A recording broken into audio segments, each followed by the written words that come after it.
Hi there, I'm Eric Wordweaver Sjerven, Goalie of the Hridgar folk here in East Texas. I'd like to welcome you to the Raven's Call. As those of you that have been following for a while know, this is a show where I ramble on about different heathen-related subjects. It just depends on what pops to my mind at the time. Sometimes it's intro beginner stuff, sometimes it's more advanced. I like to touch on some of the cultural, the spiritual, the religious, some of the esoteric aspects. It all depends. So anyway, today we're going to talk a little bit about a cultural, structural aspect, okay? Recently, a couple of weeks ago, I suppose, I put out that whole State of the Channel address to kind of get an update from people on what they wanted.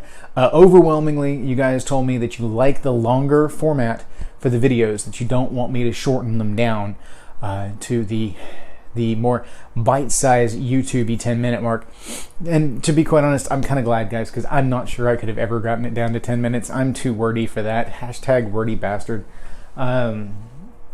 Yeah, I ramble on too much. It's my style. I kind of have to be able to flow and bounce from one thing to another. I recently tried to do a blog article for an online blog, and they had a 1,000-word count. And I pulled up, I was like, I'm going to convert one of my things over. And I pull up one of my pre-existing essays. And I'm going to convert this over for this particular blog. And come to find out, that article was like 6,000 words. So I chose a shorter one. And it was like 3,000 words. And still I had to parse it down to 1,000 words. So I just scrapped the whole thing, wrote it from scratch. And man, that was kind of rough. So I'm long-winded, I ramble, I need little tirades like that to make my points, because that's kind of part of what I do. So that being said, thank you guys. Definitely going to keep it in the longer format. And then there's some other things that I took from all of that I'm going to try to work on over time. One of the things is the background music. I'm going to see if I can't do some different things with that. I know it can get kind of repetitive and that can be jarring and breaking. I may try to drop the volume on it or something so it's a little less obvious, but as is, just so you guys know, I'm doing all of my editing from my phone. I don't have a laptop at the moment.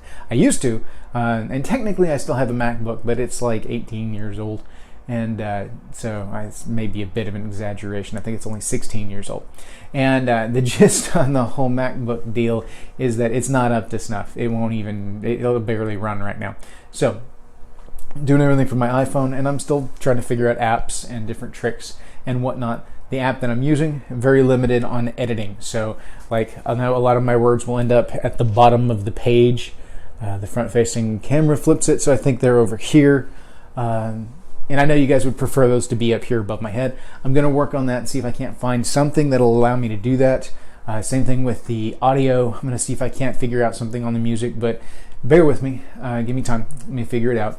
If I ever do get my hands on a laptop, then things will be different, okay?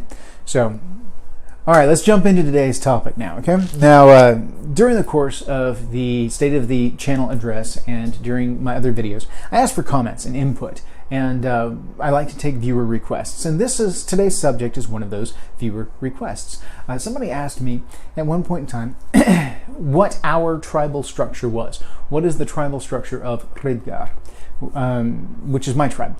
And that caught me a little off guard at first, because I was like, well, that's kind of a rather specific thing as far as to my tribe. I'm not sure that I necessarily want to share that out with the entire world. But then again, you know, I began to think back to my newbie days when I was beginning to start up my tribe, and even before that, back when I was just solo trying to figure out the whole social aspect of heathenry, because I've been heathen since my teenage years. And so I think back to those neophyte days and realized that I had no idea how to build a tribe either.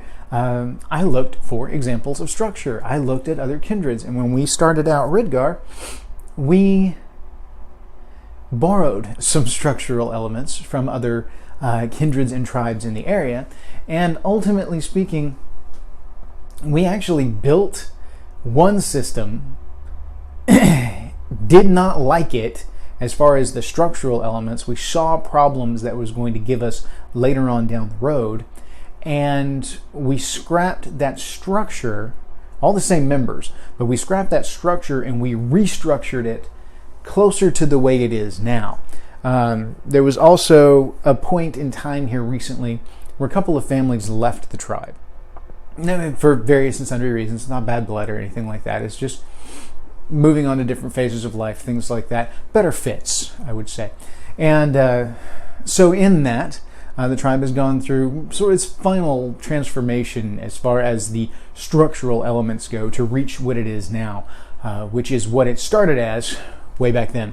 So, given all of that experience in building and rebuilding and modifying and refining tribal structure, I get why someone would want to look in on how we do things in order to be able to kind of skip some of those steps and move on towards a more stable form of tribal structure when they're building their own. Because as you guys know, I'm very big on grassroots heathenry. Hashtag grassroots heathenry.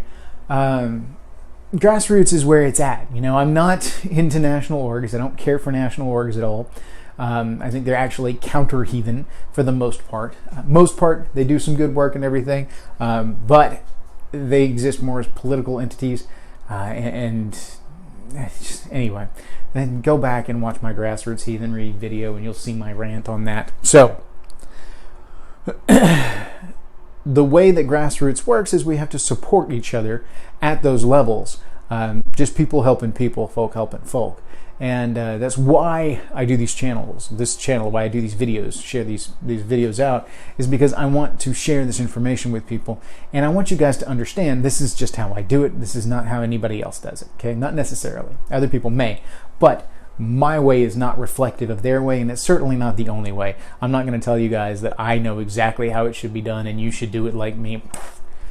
Take my example. If you like what you like out of it, take it, use it. If you don't like it, toss it to the wind and build your own. Okay? Now, our tribal structure is somewhat based on the old warband kind of structure. It's a bit modified, and it is a tribal structure. And here's how I define tribe. Tribe, of course, is the gathering of clans around a central leader and a central goal to create kind of a singular cultural identity. So tribe is a culture in and of itself. And even then, it's a mixture of cultures to create one kind of cohesive meta culture here in this tribal thing. Now, from a social standpoint, you've got the SIB, which is the smallest indivisible social unit in Arch-Heathen times. Everything the individual does is as a representative of the SIB. You guys hear me talk about the SIB in a lot of videos, but for those that haven't seen it in another video, or this is your first video, the SIB is the immediate nuclear family unit. Mother, father, brother, sister, even grandparents, things like that. One household, one roof tree. As long as you're in that singular family unit, then you are, any of your actions is an immediate reflection upon them. You never are an individual in society. You are always, every action, you are a representative of your SIB. And then from the SIB, you get the greater family, which then grows into the clan, which is all these interrelated cousins and nephews and nieces and first cousins, third cousins. Like my Sjerven clan is huge. We never really get together, but the Sjerven clan is huge. And you get different branches for the clan in different regions of the world. And so clans, which are large spread out family units, come together around a centralized leader and a centralized kind of social structure, social contract, and they form tribes. So tribe is a gathering of clans. This is how I see it. Other people may define it differently, but that is typically what I see. It is this locking together of individual family units, families to SIBs, to families to clans to tribe. So that's how I function with that, how I see that. So now that I've kind of explained what I mean by tribe, a kindred is something that's different. Kindred is definitely a grouping of individuals that come together around a centralized goal of worship or magic workings or whatever it may be. In heathenry, the kindred modality tends to be individuals or individual hearths, SIBs. You can substitute the word hearth for SIB for the most part. Usually when someone refers to their hearth, they're speaking of their individual household, and that means their SIB. So hearth and SIB are synonymous in most cases. Not all, most. So a kindred is a mixture of these individuals and these different hearths into a kind of singularized social entity. It's very similar. Sometimes it's basically semantics, because what they call a kindred is effectively a tribe. They just haven't necessarily developed a tribal structure. A lot of times everybody that comes into a kindred, you'll have a centralized leader, and then everybody in the kindred then is, on even playing field, even level, and they all swear an oath to each other to be part of this kindred. And the oath structure is actually a fairly important part of tribal structure. So I'm going to come to that here in just a minute, okay? Specifically the hold oath and the way that we do our hold oaths. In a kindred, usually everybody's oathed together. It's all one big oath. And when somebody betrays that oath, then everything goes south. My problem with the kindred structure in and of itself is that it's one level, okay? You may have some positions of responsibility and whatnot in there, but at that point you're starting to shift into a tribal, feudal style level. The kindred level, the coven style level, where everybody's pretty much on the same playing field, but mostly the oath is all amongst everyone. Everyone is oath to everyone else.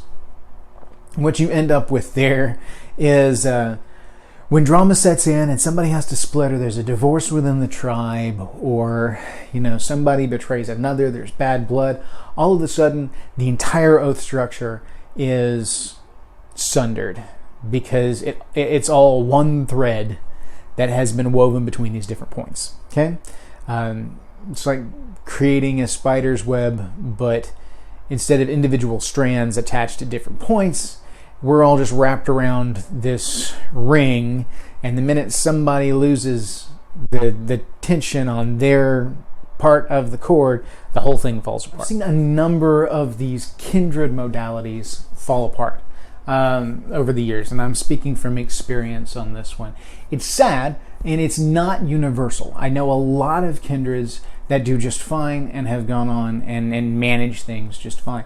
I don't necessarily see a lot of room for growth within their tribal structure, but that's how they do things, and they seem to make it work. So I am not by any means saying that the kindred structure doesn't work, okay?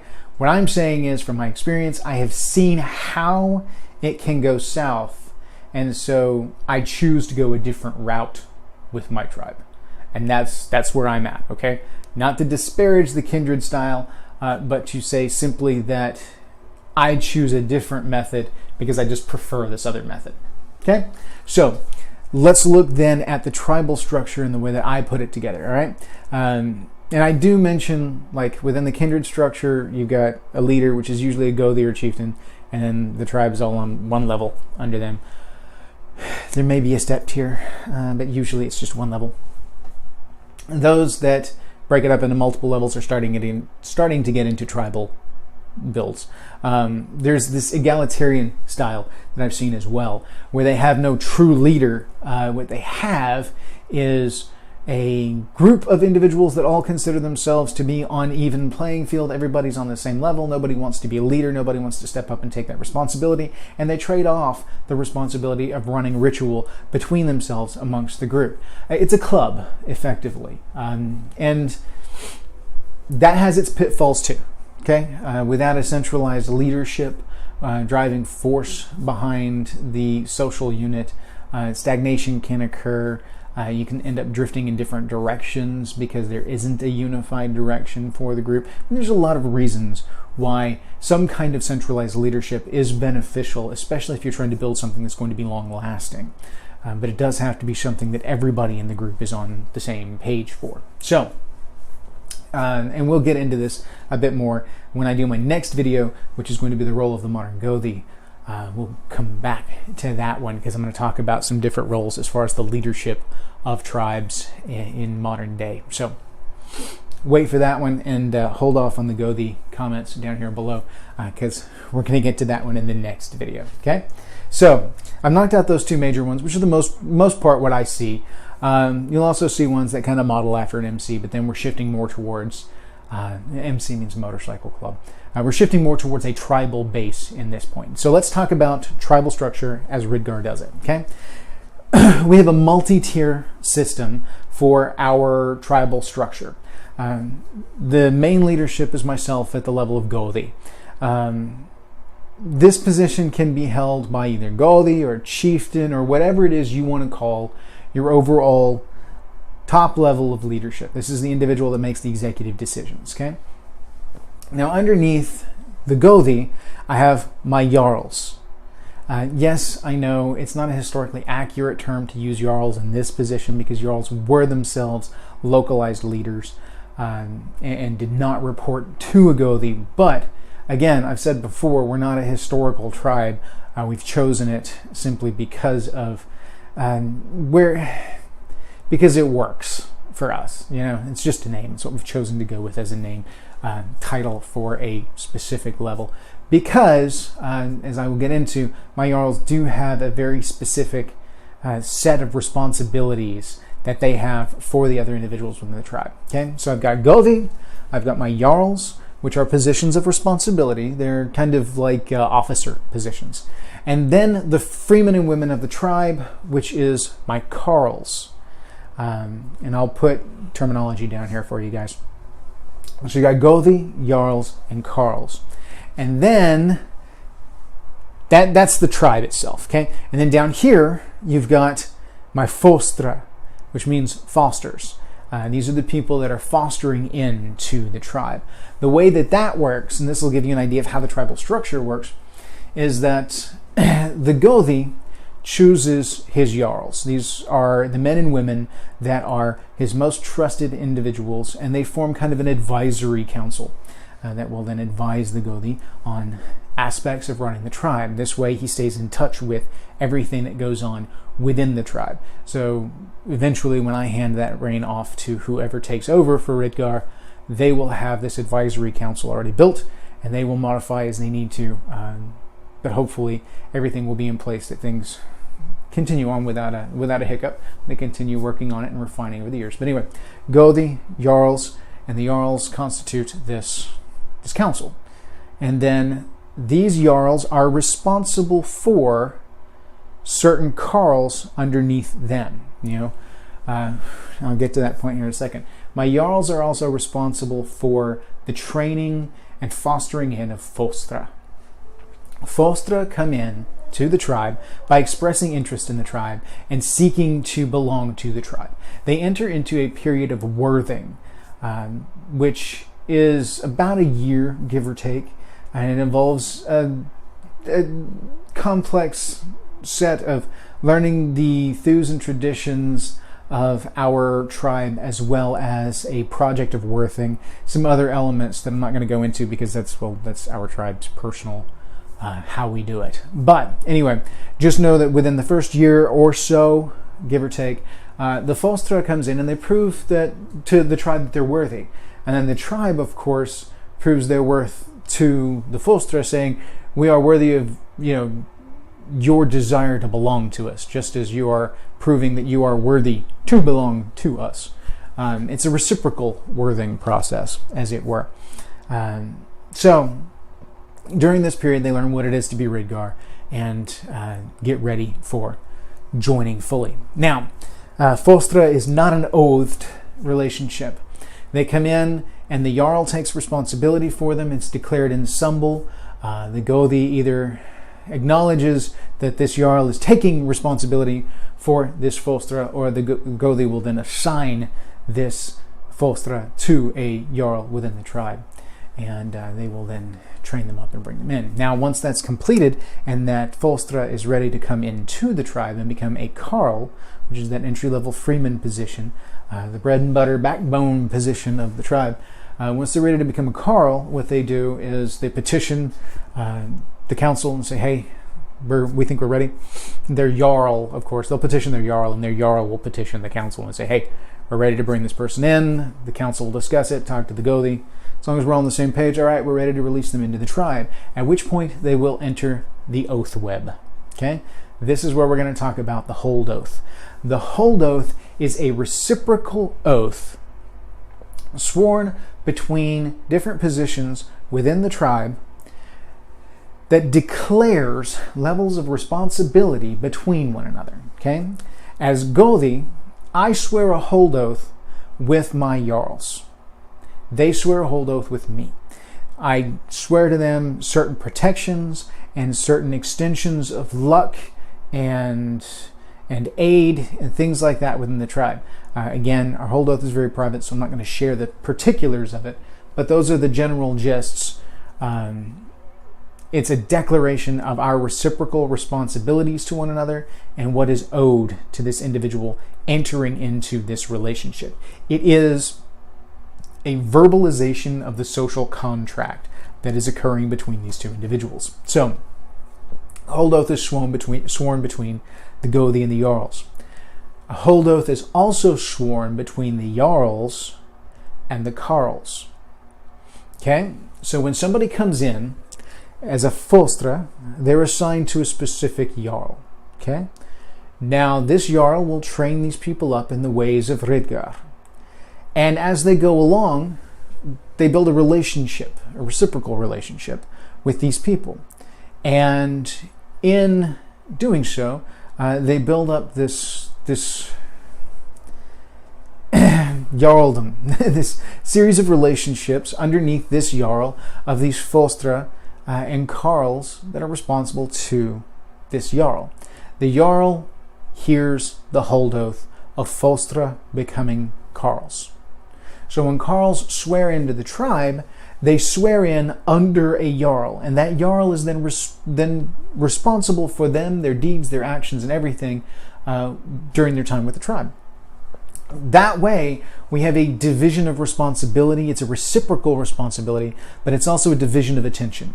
This means that the Godi doesn't have to micromanage everybody in the group when it comes to like events and things like that.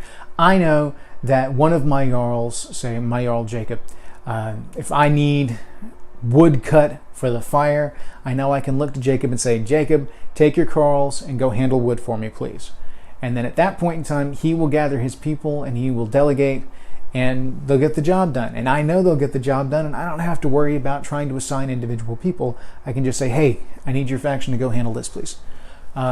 Similarly, because they're a tighter group, it fosters stronger relationships at different levels within the tribe, which encourages growth and bringing in new people, things like that, without getting lost in a large conglomerate tribe where individuals become an individual in a sea and end up losing that sense of camaraderie, that sense of tribe.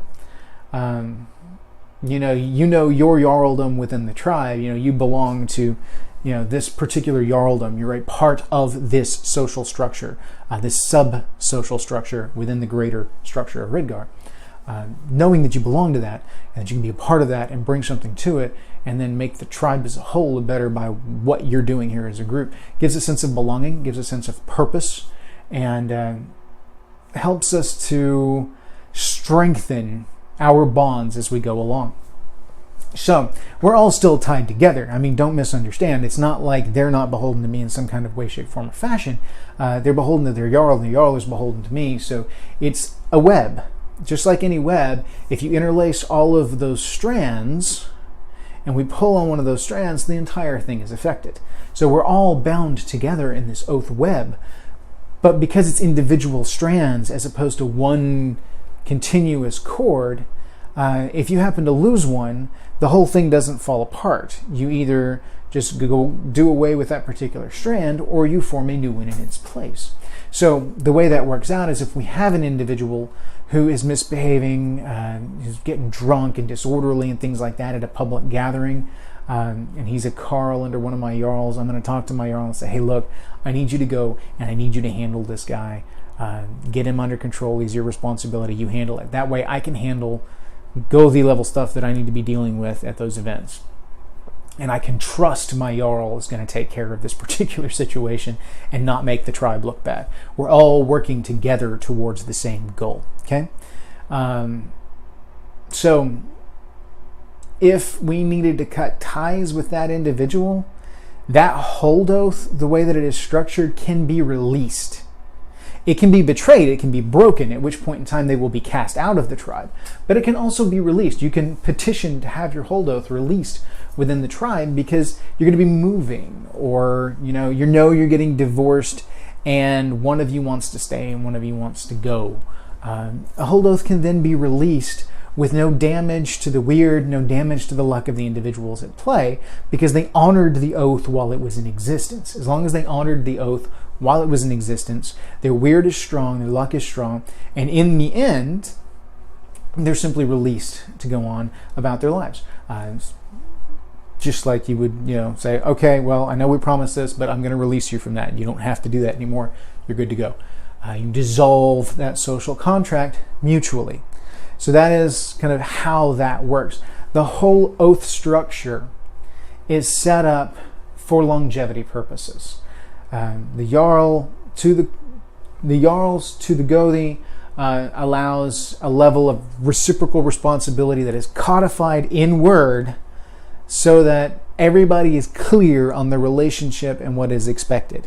There's no half understandings, no misunderstandings. Everybody knows what's expected of them within this particular relationship. The same thing with the Carls and the Jarls. Again, reciprocal relationship, and this creates groupings within the tribe that make it easier to manage. We get to delegate responsibility throughout the tribe and all work together towards a common goal. And the thing about tribe is that in order to belong to it, in order to want into it, it's during that worthing process, the Fostra get to see the structure and see where they would be in that structure, and then choose whether or not they want to be a part of this, or if they don't. It's not like once they enter into the fostering program, they're locked in and they have to. No. The whole thing is about making sure they fit with us and that we fit with them. If they don't like the structure, then we dissolve the fostering and send them on their way, and it's no hard feelings. They can still be part of the folk community if they want to. They're just not going to enter into the tribe. And there are other elements to this. This is just the basic social structure for the tribe. Godi, Jarl, Karl, Fostra. And then these three, Godi, Jarl, and Karl, are all oathed to one another. Jarl's kind of like middle management, if you want to break it down like that. And so they get oaths going with the Godi, and they also have oaths going with the Karls. So Jarl position is pretty busy. There's a lot going on there. Similarly, there are named positions within the tribe. It's not uncommon for my Jarls to be ones that hold those named positions, such as law speaker or treasurer or something like that. But it's not required that they be a Jarl to hold that named position. If I get somebody who comes up along in a Karl position but is particularly good at a certain area, I'm gonna put them in charge of that, and that's gonna be their thing. They'll still report to their Jarl and everything, but they can hold a named position within the tribe and still be fine. So, anyway, this is the rough gist of the tribal structure that we use.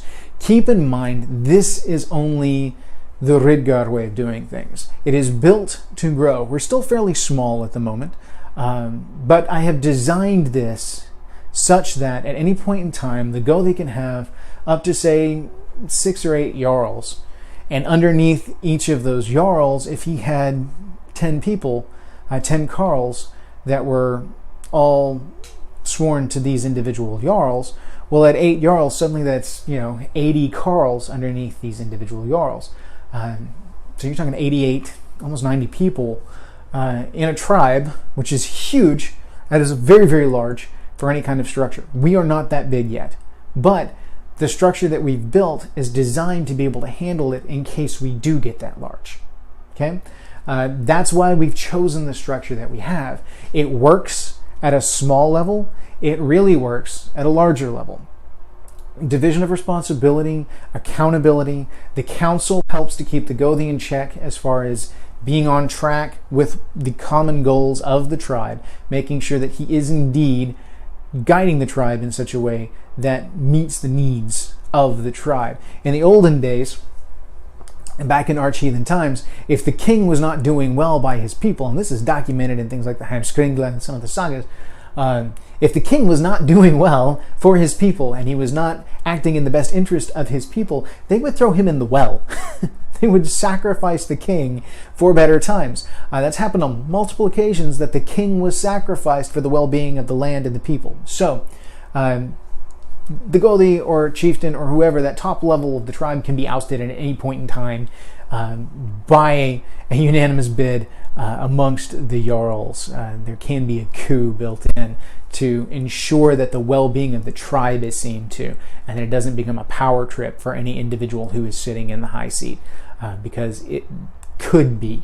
There has to be a stopgap in there, and it has to be the tribe. The tribal council as a whole has to agree to it. Otherwise, I mean, we're not going to have a mutiny. But if a Gothi needs to be ousted, they need to be ousted. Okay. We use the term Gothi for that particular position. I will break down in the next video kind of why. Just know that the Gothi that we utilize in this particular position is a mixture of the priest class and the chieftain class all into one. Somewhat reminiscent of the Icelandic version of Gothi during the pre-conversion, post-conversion period. But like I said, we'll talk more about Gothi in the next go-around. So, if you have any questions on this, I know this is a lot to throw out at you all at one time, and this is just a primer, okay? It gets more complicated, and I know I rambled on a bit. I'm not even sure what the final time on this video is going to be, because I have to go back and cut out at least 10 minutes worth of stuff that you guys aren't going to see, where I got a business call and had to go handle that. So, it's the pleasures of filming up at work.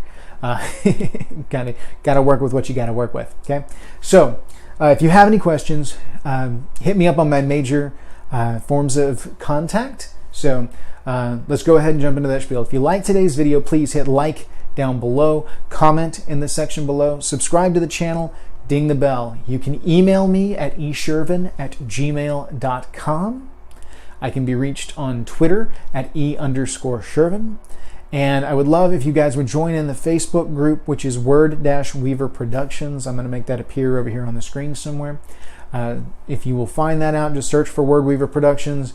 Ask to join. I approve everybody that comes through. That's the Facebook group that goes along with this video channel.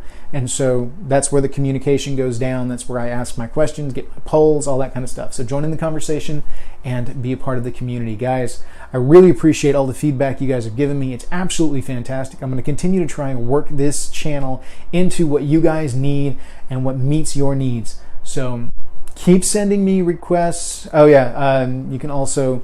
and I'll throw it down over here, my Saraha. It's ericwordweaver.saraha.com or something like that. You can check me out there. Send me any kind of input that you can. Keep it coming, because that's how I make this channel more what we all need to be together and to grow. So, hail, may your ancestors smile on you.